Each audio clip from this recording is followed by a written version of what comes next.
Muy buenas noches, amigos de Zona Geriátrica, el espacio del adulto mayor, transmitido por Radio Miraflores desde Lima, Perú. El día de hoy tenemos un programa bastante importante sobre un tema muy importante, muy común y que tenemos que conocerlo y tenerlo presente. Nos visita virtualmente el doctor Martín Rodríguez Cavani, él es médico cardiólogo del Hospital Alcántara de Salud. Él ha trabajado en la unidad de cuidados coronarios del Hospital Hipólito Unanue, es un cardiólogo con bastante experiencia y vamos a conversar sobre la hipertensión arterial en el adulto mayor. Martín, muchas gracias por visitarnos a Zona Geriátrica. Buenas noches, Carlos, mucho gusto, muy agradecido por tu invitación y gracias por estar acá y dispuesto pues a conversar sobre este tema tan importante que vemos tú y yo. Probablemente vemos bastantes pacientes hipertensos con una serie de problemas que yo creo que ahora vamos a poder discutir y de repente llegar a buenos términos, ¿no? Principalmente. Antiguamente la gente se moría de enfermedades infecciosas, ¿no? Morían de diarrea, tuberculosis, neumonía, pero ahora con el descubrimiento del antibiótico y el aumento de la esperanza de vida, ahora las enfermedades infecciosas se han replegado un poco y ahora predominan las enfermedades no transmisibles, crónico-degenerativas, y a la cabeza las cardiovasculares, o sea, las enfermedades cardíacas. Y una de las enfermedades cardíacas más importantes y más frecuentes es la hipertensión arterial. Martín, en términos muy sencillos, ¿qué es la hipertensión arterial? Mira, la hipertensión arterial es una enfermedad crónica, ¿no? Que tiene muchas causas, pero que produce un daño sistémico general, ¿no? En todo el organismo. Compromete muchos órganos a medida de que la enfermedad va avanzando en el tiempo, ¿no? Y esto hace que aumente la mortalidad o la morbilidad de otras enfermedades, ¿no? Entonces, según la Organización Mundial de la Salud, la hipertensión es causa de muerte, ¿no? Hasta del 45% en personas con cardiopatías y hasta en 54% en personas con enfermedad cerebrovascular, ¿no? Entonces, es muy importante que sepamos contra quién nos enfrentamos en primer lugar para tratar de hacerlo bien, ¿no? Que es donde vienen los errores, ¿no? O sea, la hipertensión arterial nos puede llevar a una enfermedad del corazón y nos puede llevar a un infarto cerebral. Por supuesto, o sea, la enfermedad, la hipertensión arterial es una enfermedad crónica, es progresiva y que usualmente tratamos de controlarla, ¿no? Con la medicación que indicamos, ¿no? ¿Cuál es la finalidad? Principalmente de evitar que las personas hagan un infarto al corazón, a un evento cerebrovascular, se compliquen la retina o compliquen también los riñones, ¿no? Que en algunos casos lleva hasta la diálisis, ¿no? Miren qué importante, ¿eh? Porque a veces hay gente que dice, no, yo me tomo la presión y está alta, pero no tengo ninguna molestia y manejo mi auto y llevo una vida normal. Pero lo que acaba de decir el doctor es que a largo plazo una hipertensión te puede malograr los riñones, el ojo, un derrame o un infarto. Pero cuando hablamos, porque una persona se toma la presión y el valor de la presión es diferente entre una persona y otra, ¿cuáles son los valores normales o qué rangos normales debemos de manejar para estar tranquilos con nuestra presión? Mira, según la OMS, porque hay varias definiciones, ¿no? La OMS te habla de 140/90. O Las sea, guías americanas, la sistólica, la máxima hasta claro, 140, ya. así es, la presión máxima o sistólica 140 y la mínimo diastólica hasta 90, ¿no? 140/90 vendría a ser el punto de quiebre para decir a una persona si es hipertenso o no, ¿no?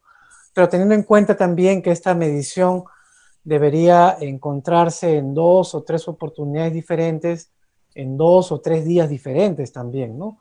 Porque hay que tener en cuenta que una sola medición a veces no va a ser pues el diagnóstico del paciente, ¿no? Sino, ¿Cuántas veces hay que tomarse la presión para definir que una persona es hipertensa o no? usualmente hacemos un tamizaje de presión arterial, ¿no?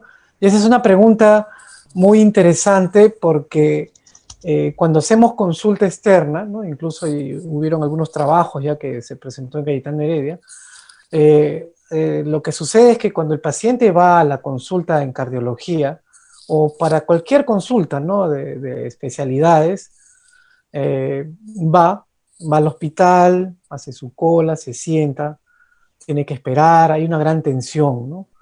Entonces, cuando este paciente entra al consultorio, ya lleva una carga ahí, ¿no? De tiempo de espera, de ansiedad, quién me va a atender, cómo me van a atender, etcétera, etcétera. Entonces, Por ahí llegó apurado, medio exactamente, llegó tarde a la cita, en correón, fin, ¿no? ¿no? Claro, ya me imagino. Entonces, uno le toma la presión y encuentra la presión de repente que esté en 14,9 o 15,9, ¿no? Puede estar en el borde, ¿no?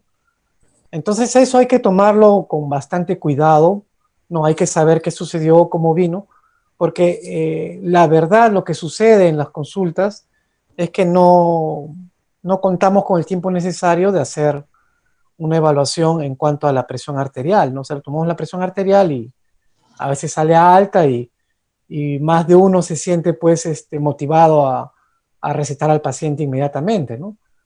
Y es cierto Entonces, eso que llaman la presión de la bata blanca, porque dicen, cuando voy al hospital y veo al doctor me sube la presión, estoy en mi casa, me toma mi hija y estoy normal. eso ¿Es es cierto? totalmente cierto, sí, ese es el famoso síndrome de la bata blanca, ¿no? Miren qué interesante, ¿eh? Ojo. Entonces, sí existe el síndrome de la bata blanca Así que es, y está... está definido, y justamente es en esos casos, ¿no? De que el paciente acude a consulta, le toman la presión, está con 14, 15, 16, ¿no? Pero se va a su casa y la presión arterial está pues en 11, 12, ¿no? Entonces que hay una disyuntiva ahí, ¿no? Pero definitivamente en muchas guías, sobre todo la europea, habla del valor de la presión arterial que tiene en domicilio, ¿no? Si la persona se hace un tamizaje, o sea, un control de presión arterial en casa, probablemente esos valores sean mucho más reales porque esa persona está en un medio conocido, está descansando, está en su casa, está con su familia, no Está hay razón para tranquilo, que se ¿no? altere, se toma Ya. la presión y está en límites normales, definitivamente no es hipertenso, ¿no? ¿Y Pero si cuál esa es misma la, persona le encuentra la presión alta, definitivamente en su casa eso tiene bastante valor, ¿no? Definitivamente. ¿Y cuál es la causa de la hipertensión arterial? ¿Por qué una persona se vuelve hipertensa? Porque una cosa muy común es de que dicen, doctor, yo he sido de presión baja toda mi vida y ahora me he vuelto hipertenso. Y gente de 50, 60, ¿no? Que les tomo. Entonces, ¿por qué ocurre la presión? ¿Cuál es la Ahora, causa de que una persona se vuelva hipertensa? claro, ahora aquí hay que centrarnos en dos aspectos, ¿no? Tenemos el aspecto del adulto mayor, tenemos el paciente joven, ¿no? Medianamente joven, ¿no? En lo que se refiere al paciente adulto mayor, tiene mucho que ver con lo que sucede, ¿no? Con el paso de los años, el deterioro progresivo que sucede en los órganos, ¿no? Y eso tiene que ver mucho en relación a las arterias, ¿no? A la rigidez de la pared arterial. Las arterias se van poniendo un poco más rígidas, ¿no? Hay cambios también hormonales, cambios en la función renal, que hace que el adulto mayor empiece a tener presiones cada vez más elevadas, ¿no? Y es frecuente que en la consulta las señoras te digan, doctor, yo siempre he sido hipotensa, Claro, eso que 9, yo digo. 6, 10, 6, pero ahora tengo 14, 15, ¿no? ¿Qué está pasando, no? Y ahí viene la explicación que fisiológicamente hay un deterioro progresivo, hay una pérdida de elasticidad vascular, hay una serie también de pérdida de funciones, tanto endocrina como renal, que lleva como consecuencia que la presión empieza a subir progresivamente, ¿no? Pero en el grupo más joven, ¿no? Probablemente ahí tengas otros cambios que tengan que ver con los factores de riesgo, ¿no? Que también es válido para el adulto mayor, ¿no? Sobrepeso, sedentarismo, tabaquismo, hipercolesterolemia, consumo de alcohol. Entonces todo eso te pone pues a ti en posibilidad y sobre todo si hay antecedentes familiares de que seas hipertenso en algún momento, ¿no? Que la presión empiece a subir, ¿no? ¿Se puede prevenir la hipertensión? Primero, antes de esta, una pregunta antes. ¿Es hereditaria la hipertensión o no es hereditaria? Hay una gran predisposición genética. Hay, Hay, hay una gran predisposición o sea, genética. sí es hereditario.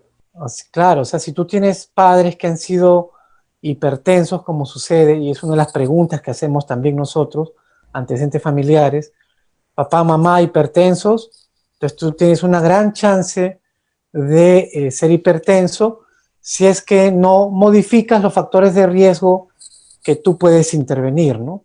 ¿Y Los cuáles son esos factores de los riesgo que factores de podemos riesgo intervenir? modificables, ¿no?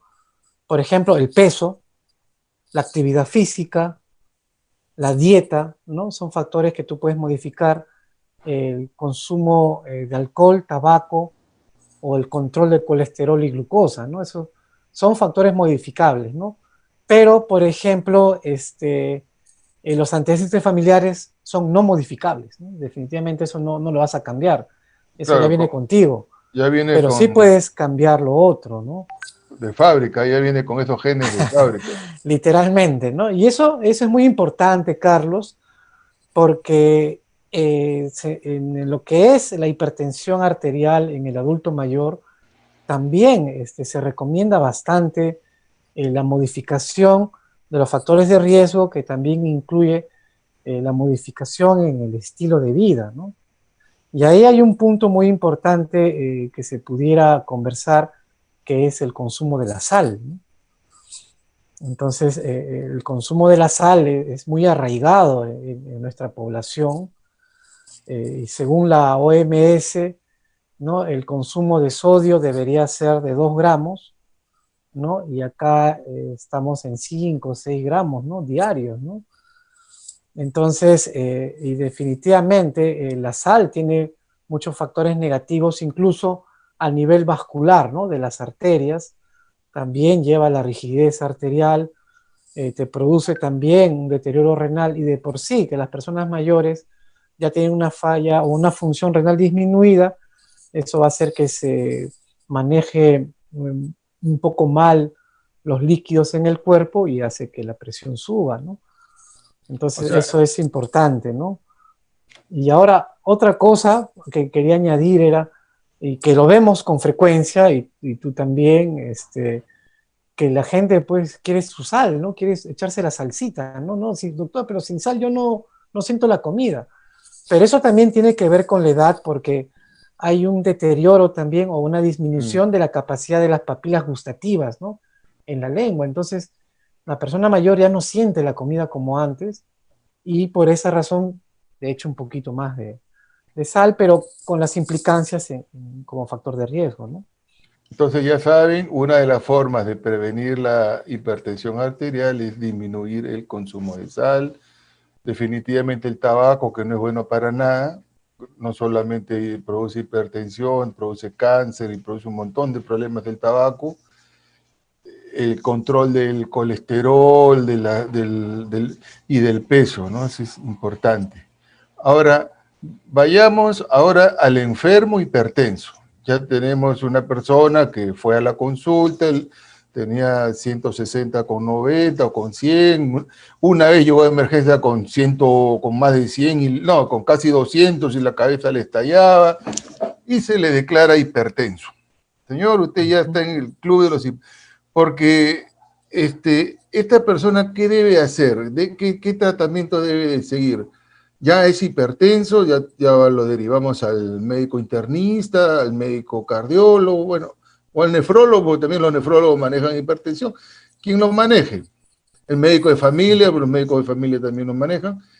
Porque yo tengo entendido que cuando la hipertensión es complicada y no es resistente a uno o dos fármacos, ya lo tengo que derivar al cardiólogo, eso es fundamental, pero en los manuales de atención primaria dice que la hipertensión la puede manejar el médico de atención primaria bien formado, bien entrenado.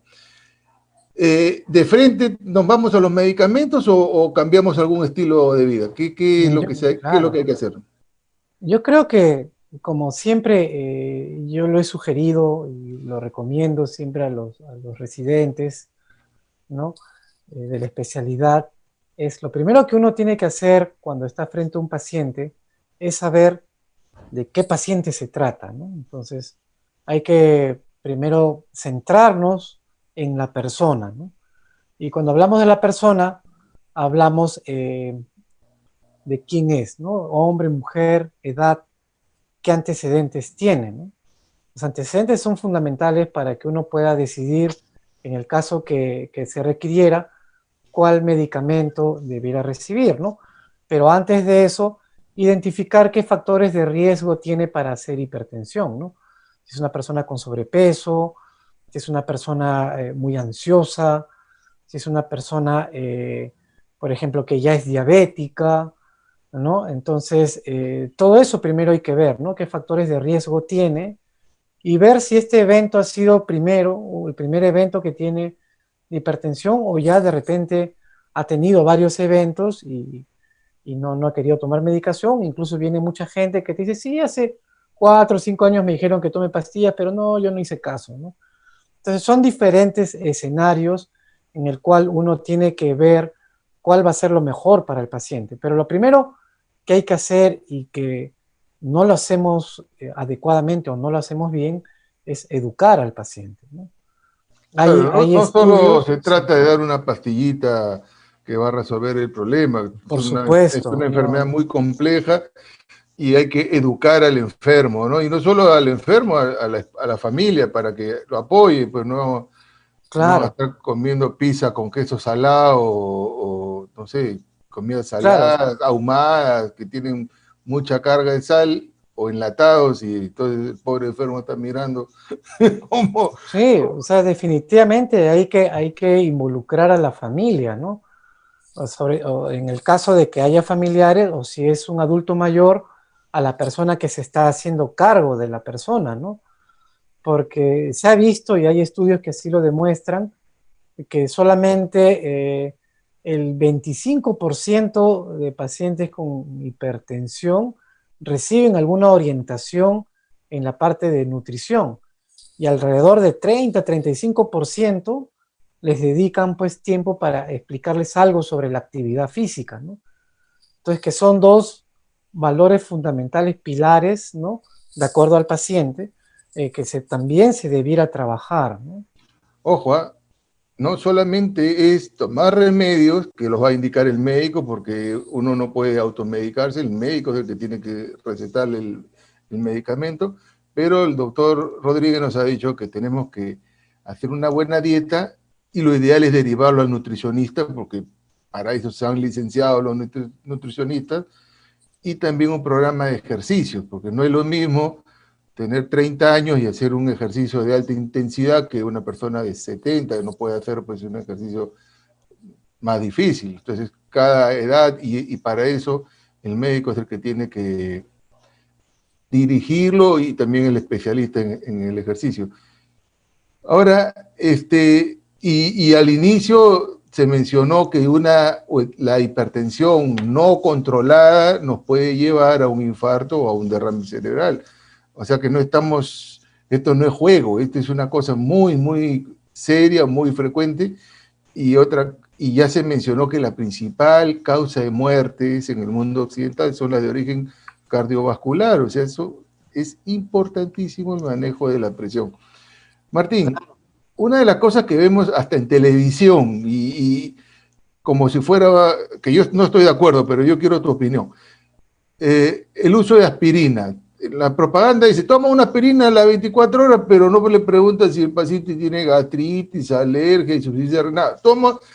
¿Es bueno tomar la aspirina o cuándo tomar la aspirina o necesariamente la tiene que recetar el médico? ¿Sirve la aspirina? Bueno, realmente tiene utilidad, definitivamente tiene utilidad, pero también tiene indicaciones precisas, ¿no? Como tú dices, hasta hace algunos años atrás se sugería a todas las personas que utilicen la aspirina como un método de prevención, ¿no? Para infarto al corazón principalmente, ¿no? Pero en el transcurso del tiempo se ha visto de que esto no es tan real, ¿no? Entonces, las indicaciones precisas en la cual nosotros recetamos aspirina es para pacientes que ya han tenido ya un evento coronario, ya sea han tenido un infarto al corazón, han tenido un infarto al cerebro, han sido operados del corazón o les han hecho un cateterismo y le han puesto un stent, ¿no? O sea, procedimientos cardiovasculares con una enfermedad coronaria definida, ¿no? O son diabéticos, ¿no? De larga data con complicaciones secundarias, ¿no? Ya tienen ya un poco de problema renal, tienen un problema ya arterial en las piernas. Entonces, en todos esos pacientes se ha visto que sí es beneficioso, pero personas que lo toman como para prevenir, definitivamente no se ha demostrado nada, ¿no? Incluso algunas guías para el uso del ácido acetil salicílico, ¿no? Que es la aspirina, hablan que probablemente tenga mayor beneficio en mujeres, pero de más de 65 años, porque antes no. Todo esto se ha visto porque tienen gran impacto en efectos secundarios, ¿no? Como lo acabas de decir, hay muchos episodios de gastritis, incluso hasta de hemorragias digestivas, ¿no? Por el uso de aspirina sin una indicación real, ¿no? Así es. Claro. Entonces, la indicación es para el que lo requiere, ¿no? En esas circunstancias. Ahora, ¿qué opinas de ese concepto? Porque hay muchas personas que me lo han dicho, así como hemos visto el caso de la bata blanca o el mandí blanco. Hay personas que dicen, no, doctor, yo no soy hipertenso, yo soy hipertenso emotivo. ¿Existe la hipertensión emotiva o el que es hipertenso y punto final? Ahora, hay que tener en cuenta una cosa, Carlos, ¿no? Así como hay situaciones que podemos modificar, ¿no? Podemos modificar el ejercicio, ¿no? El peso lo podemos modificar con el ejercicio, con la dieta, que se ha visto que tiene gran impacto, ¿no? Porque hasta te pueden disminuir hasta 10 milímetros de mercurio si bajas de peso unos 3 o 4 kilos, da un gran impacto, ¿no? Y también hay unos factores que es el estrés emocional, ¿no? Hay personas, sobre todo centrándonos en el adulto mayor, que tienen una gran carga emocional, ¿no? Y esa carga emocional tiene que ver con la soledad, ¿no? Tiene que ver en este momento en que vivimos con la pandemia, tenemos que ver la parte de la familia, en lo que se refiere a que muchos han perdido su trabajo, muchos les han adelantado la jubilación. Entonces, toda esa serie de situaciones eh, son realmente de mucha carga para las personas mayores, ¿no? Que incluso muchos lo llevan a la ansiedad y depresión. Entonces, y se ha visto que muchas de estas personas, ¿no? Que tienen una labilidad emocional de ese tipo, elevan la presión, Ah, la mira. elevan la presión, ¿no? Y eso lo hemos visto tú y yo ahora en esta pandemia, en pacientes que estaban controlados, estaban tomando su medicación, te dicen, doctor, yo tomo mi medicación como me han indicado, pero ahora no la puedo controlar, se me está subiendo, ¿no? Y no es porque el paciente no tome la medicación, no es porque el medicamento dejó de ser efectivo, no es porque la enfermedad está progresando, sino simplemente la carga emocional que llevan, que es difícil de manejar a medida que pase el tiempo, ¿no? Los años, es difícil manejar las emociones, entonces tiene un impacto directo sobre el control de la presión arterial, ¿no? Y muchos de ellos se descompensan, así es. Entonces, de Entonces, repente, ahora que estamos atravesando un estrés porque estamos encerrados, no salimos, escuchamos puras desgracias en los noticieros, la gente se muere, los políticos son unos corruptos que trafican con la vida de las personas, con la vacuna, con el oxígeno, con las camas sucias. Entonces todo es negativo, efectivamente, el que menos está estresado y la presión sube porque estamos en un nivel de ansiedad así tremendo. De es. repente tendrían que acudir los pacientes a sus médicos para que les puedan dar algún relajante por unos días, porque tampoco se lo van a dar para siempre, ¿no? Para Claro, que para los que relajen. más o menos puedan manejar esta situación e incluso ofrecerles algún tipo de terapia psicológica para que puedan manejar un poco las emociones, ¿no? Y en ese punto yo quisiera comentarte la experiencia que tenemos con las personas mayores, ¿no? De 65 años para arriba, que siempre hay cierto temor, ¿no? Cuando tú le dices, bueno, señora, señor, yo creo que veo que le es difícil manejar los estados emocionales, ¿no? La depresión, la ansiedad.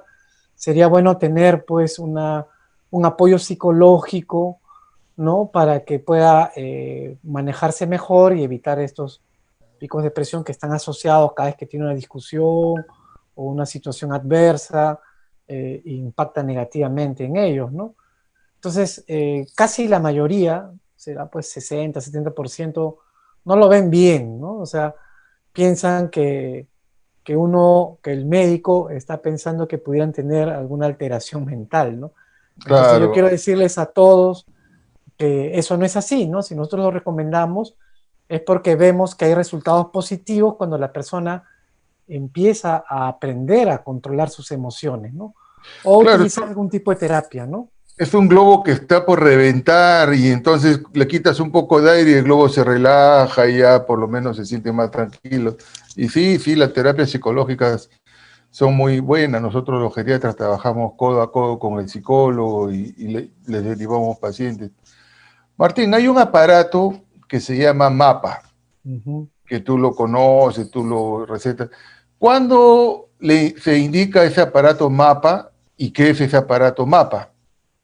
El mapa es unas siglas, ¿no? MAPA, que significa monitoreo o monitor ambulatorio de la presión arterial, ¿no? Es un dispositivo, ¿no? Que consta de un monitor pequeño conectado a un brazalete que se coloca al paciente y se le programa para que le tome la presión a intervalos durante el día de tiempo que pueden ser 15 o 20 minutos y en la noche cada 30 minutos, ¿no? Entonces, este es un dispositivo pues que nos ayuda a nosotros a hacer un diagnóstico preciso, pero tiene indicaciones, ¿no? O sea, eh, hay situaciones en las cuales yo lo voy a sugerir, ¿no? Sobre todo cuando hay la duda, ¿no? De si el paciente es hipertenso o no, que está con presiones borderline, ¿no? 14,9, 15,9.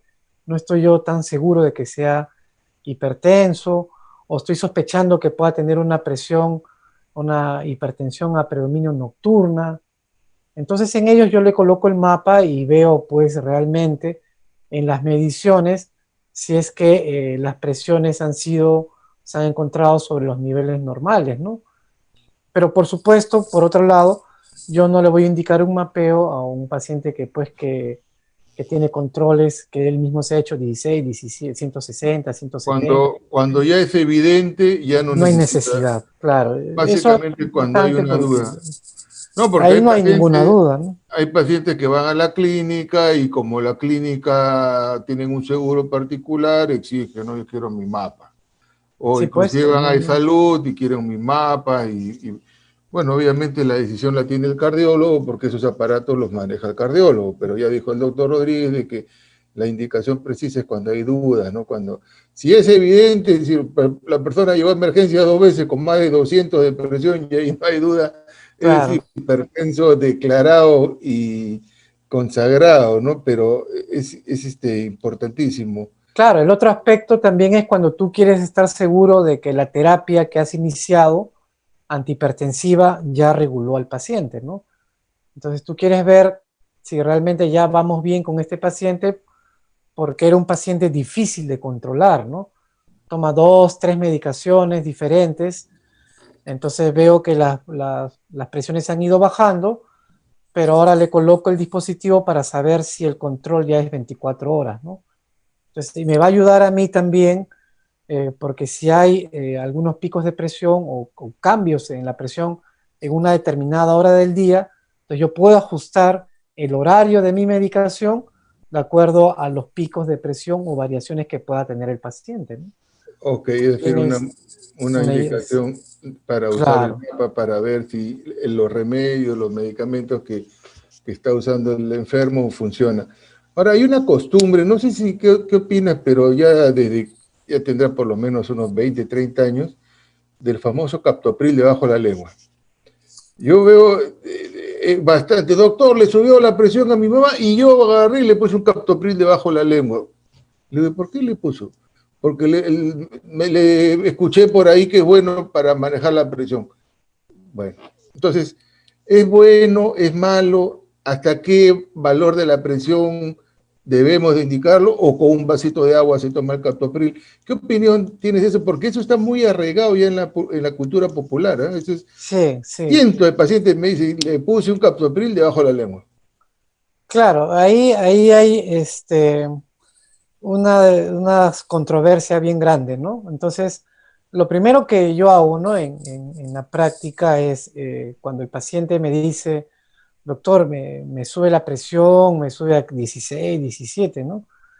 Entonces, lo primero que yo trato de averiguar es cuál fue la razón por la cual subió la presión, ¿no? O sea, por qué hubo ese pico de presión, hablando en el escenario de un paciente hipertenso controlado con su medicación y que cumple con su medicación, ¿no? Porque ese es el escenario más frecuente, ¿no? Que el paciente, el señor, la señora toma la medicación que le indicó su médico, pero tuvo un pico de presión y se asustó y fue al hospital, le pusieron captopril, furosemida, etcétera, etcétera, etcétera, ¿no? Entonces lo que yo más o menos trato de enseñarles, ¿no? O educarlos es cuál fue la razón por la cual subió la presión. O sea, ¿qué sucedió? Es diferente a que tú te hayas olvidado de tomar tu medicación y te haya subido la presión, a que la causa haya sido diferente, como sucede en el 70 o 80% de los casos, ¿no? No, doctor, ¿sabe qué? Tuve una pelea con mi esposo, tuvimos un mal momento y pum, me subió la presión. Entonces, ahí la situación proviene o deriva de una cuestión netamente emocional, ¿no?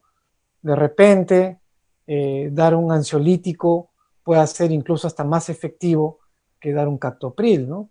Ahora, si la persona se olvidó de tomar su medicación y la presión le subió a 17 y 18, bueno, definitivamente, ¿no? Yo quiero bajarla rápido porque este paciente tiene antecedentes de ya de haber tenido una isquemia cerebral antes, ¿no? Ah, ni Bueno, hablar.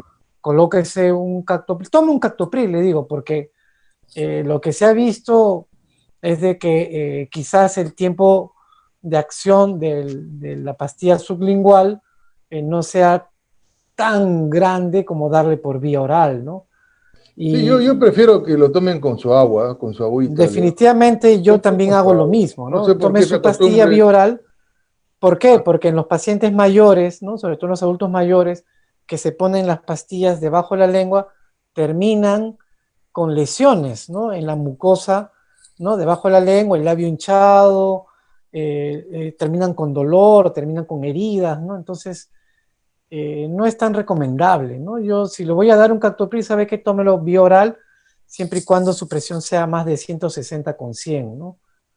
Y claro. si es que ha No, habido alguna situación que ha derivado en que a usted le haya subido la presión, puede agregar también su ansiolítico, ¿no? Que miren toma. qué dato tan importante, porque a veces hay mucha gente que dice, lo llevé a mi mamá a emergencia porque le subí a 160 y la llevan a la pobre viejita, la sacan de la casa, la enfrían, va en un taxi o va en lo que sea, llega a emergencia, hace cola, la tiene 160. ¿Qué hace el colega de emergencia?